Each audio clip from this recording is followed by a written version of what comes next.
Hello, I'm Maran Gazzari and I'm the producer of Cursed Mountain. Today I will tell you a little bit about Buddhism, which is the background of the game, and I will go into detail about some of the religious background terms that are necessary to understand the story of the game. Now, initially we had this weird idea of how cool it could be to have a game take place in the Tibetan region. The loneliness, the environment, the religious buildings and practices. So, Cursed Mountain is a survival horror game set in the Himalayas. It's about two brothers and their whereabouts on a mountain called the Chomolungma. Frank Simmons, the younger brother, was gone missing while on a hired expedition searching for an ancient artifact. His older brother Eric Simmons starts a rescue mission to find out what really happened on the mountain, which the local people call the Sacred One. Eric, the main character, is an experienced high-altitude climber, well known in the international climbing community. He cares a lot for his younger brother Frank, also a climber, and has deep concerns about his overambitious, high-risk-taking nature.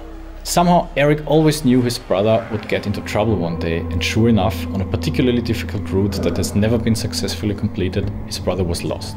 Now, as a studio, we believe in introducing new and rich settings to the gamers. Doing so, we spend a lot of time in pre-production, researching the background story for all of our games. These real-world facts enrich the game experience, offering a more intense atmosphere to the player. Buddhism was founded about 1500 years ago by Siddhartha Gautama. He left his students information about the religion and daily routines in time capsules, the so-called dharmas. A dharma is a key piece of wisdom that was written down in ancient times and magically hidden until such future time as the wisdom is needed. Only then does the dharma come again into the light. Buddhism believes in life cycles, which means every soul has to do as many life cycles as needed to reach enlightenment in order to be allowed to enter into nirvana.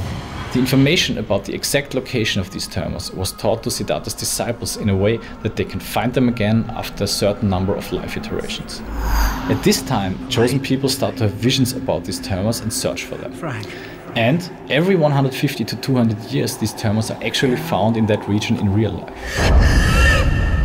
The inspiration for Cursed Mountain is the idea about a situation where a non-chosen and unholy person finds such a dharma and uses it in a way not meant to. Another important term in Buddhism and Cursed Mountain is the bardo.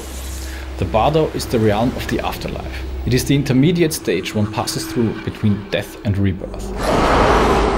Simply speaking, in the bardo, each soul has to pass certain tests in order to find out whether it already reached enlightenment and is allowed to move on to nirvana, or if the soul has to return to another life cycle on earth. In Buddhism, mountains are personified gods, and in our case it's a goddess. Certain rituals are needed to be performed in order to be allowed to climb up a mountain and return safely from the summit. A very well-known ritual includes a pilgrim's path around the mountain that has to be performed 13 times before the person has sufficiently pleased the gods. The usage of such rituals is part of Cursed Mountains, but they are not performed in a proper way in our game. That's the reason why our goddess gets very upset and spreads a curse over the region. The curse affects the process of life cycles. The dead souls are stuck in the bardo and they cannot move on to nirvana or back to another life iteration. This situation obviously makes them pretty angry. That was a first glimpse of Cursed Mountain, the storyline and the unusual things that happen in the Himalayas. There's more to come, don't miss it.